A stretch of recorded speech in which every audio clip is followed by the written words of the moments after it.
Shalom, selamat malam Bapak Ibu Saudara yang kasih dalam Tuhan Yesus Kristus. Kembali kita bertemu di dalam doa multiplikasi pada malam hari ini. Tema renungan malam hari ini saya beri judul Manifestasi dari Kasih Allah. Kita akan bersama-sama membaca di dalam Yeremia 31 ayat yang ketiga, yang berbunyi demikian. Dari jauh Tuhan menampakkan diri kepadanya, aku mengasihi engkau dengan kasih yang kekal. Sebab itu aku melanjutkan kasih setiaku kepadamu. Kata dari jauh bahasa Ibraninya adalah raukau. Definisinya adalah remote. Seperti remote itu untuk mengendalikan dari jauh. TV, AC, dan alat-alat elektronik yang lain. Fungsinya adalah untuk menghidupkan, mematikan, kemudian menyetel suara keras atau pelan, bisa mengendalikan gambar jadi terang dan tidak. Demikian kasih Tuhan sejak dari dahulu kepada manusia. Contoh umum kasih Tuhan kepada umat manusia dinyatakan di dalam kehidupan kita, yaitu melalui udara yang diberikan, matahari, tumbuh-tumbuhan, binatang, dan lain sebagainya. Itu diciptakan Tuhan untuk kelangsungan kehidupan manusia.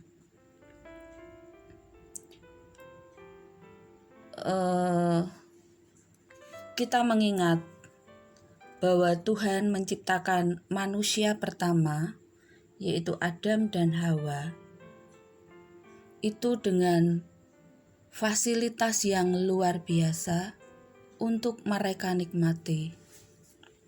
Ada tumbuh-tumbuhan, ada binatang di Taman Eden yang mereka tempati. Tetapi manusia menimbulkan masalah. Mereka melanggar perintah Tuhan dengan memakan buah dari pohon yang tidak boleh dimakan. Apa yang terjadi? Manusia itu mendengar, memberikan kesempatan kepada iblis yang menyamar menjadi ular untuk mempengaruhi pikirannya. Dan di situ ketidaktaatan terjadi karena manusia mendengar kata iblis itu. Kalau kamu makan, kamu akan jadi lebih dari Allah atau sama dengan Allah. Manusia jatuh di dalam dosa. Kemudian manusia lari dari Tuhan, menjauh dari Tuhan. Inisiatif Tuhan mencari manusia. Mereka ketakutan. Mereka malu. Karena setelah memakan buah itu, mereka telanjang. Dan dengan caranya, dia menutupi rasa malunya dengan daun-daun. Tetapi Tuhan memberikan cara yang lain untuk menutupi dosa mereka, yaitu dengan cara korban binatang. Dari kulitnya dibuatlah pakaian untuk manusia. Dari kejatuhan manusia yang pertama, apakah Tuhan menghentikan kasih-Nya? Tidak. Dia terus mencari, dan dia terus mengasihi manusia. Dari Adam, kemudian sampai Nuh yang ingin melenyapkan manusia dengan air bah. Tetapi Nuh, karena kesalehannya dia dipilih oleh Tuhan, dia diselamatkan. Dan setelah dia bebas dari banjir, keluar dari bahtera, dia membuat mezbah dan memberikan korban domba kepada Tuhan. Sampai kepada Abraham. Abraham disuruh mengorbankan anaknya. Tetapi ketika dia akan menghunuskan pisau untuk membunuh anaknya, malaikat Tuhan berkata, berhenti. Dia menggantikan korban domba yang tersangkut di semak belukar. Cerita bersambung sampai kepada Musa. Di situ ada terjadi pembunuhan anak-anak sulung. Tetapi ketika orang Israel melumuri ambang pintu mereka dengan darah anak domba, anak-anak sulung Israel itu lepas dari pembunuhan anak-anak sulung.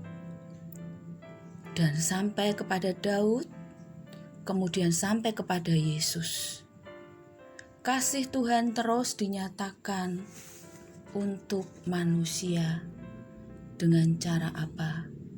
Dengan cara dia menyerahkan hidupnya, dirinya disalib dengan sukarela, inisiatif daripada dia. Bapak, Ibu, Saudara, Tuhan tidak bisa dibinasakan dengan apapun. Manusia tidak mampu membunuh Tuhan. Kenapa Tuhan Yesus mati? Karena dia menyerahkan nyawanya. Kita baca di dalam Matius 27 ayat 50. Di situ dikatakan, dia berteriak menyerahkan nyawanya. Dan saat itu Yesus mati. Tetapi karena dia Allah, dia tidak mati selamanya. Pada hari ketiga, dia bangkit. Dia naik ke surga. Dan dia terus menyatakan kasih-Nya kepada kita manusia. Manifestasi kasih adalah mengampuni, melupakan, dan mendoakan. Ada dua contoh di dalam Alkitab. Satu di dalam kitab Ayub 42 ayat 10. Di situ dikatakan, ketika Ayub mendoakan sahabat-sahabatnya, maka keadaan Ayub dipulihkan. Yang kedua, Yusuf.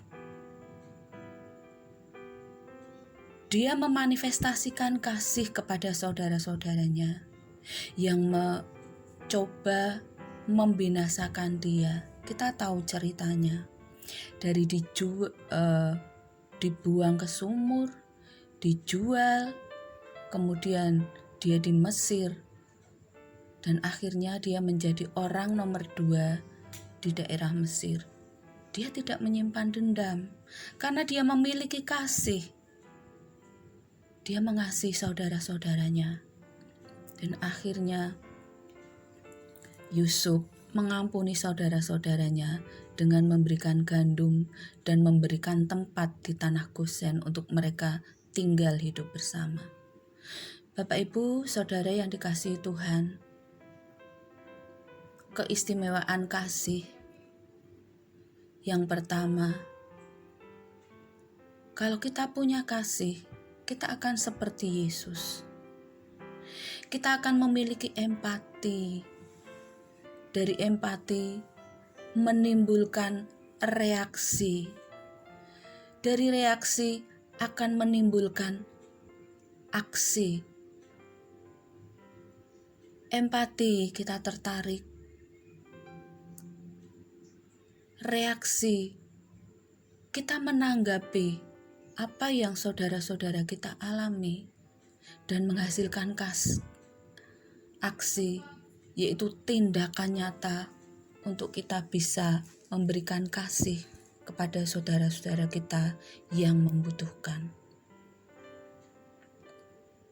Sifat Allah tidak dapat dipungkiri, yaitu kasih, bahkan kasih agape. Kasih tidak dapat dihilangkan, kasih tidak bisa dimatikan. Kita melihat penghalang-penghalang untuk kasih Allah dinyatakan buat kita atau buat dunia, yaitu yang pertama tadi saya sudah sampaikan, melalui iblis yang menyamar menjadi ular. Lalu yang kedua, Firaun yang ingin membunuh bayi-bayi Israel. Selanjutnya Herodes. Ketika orang Majus akan mencari Yesus, menyembah Yesus, Herodes mengatakan, kalau engkau sudah bertemu dengan bayi itu, kembalilah ke sini. Apa rencananya? Dia iri karena akan ada raja lagi.